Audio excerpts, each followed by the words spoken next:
Head lines आपने जानी। अब मुल्की न्यूज़ टुडे में खबरों के सिलसिले को आगे बढ़ाते रुख करेंगे इलाकाई खबरों का। गुजरांवाला में एंटी करप्शन और जुडिशल मजिस्ट्रेट की मुश्तरका कार्रवाई।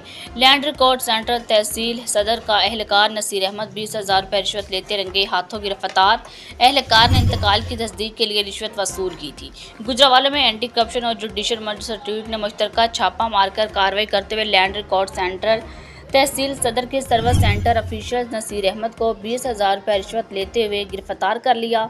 कार्रवाई DG anti corruption Punjab Sohail Zafar Chatta की जेर निगरानी और director anti corruption Gujranwala division Amjad Shahzad की हदायत पर अमल में लाई गई।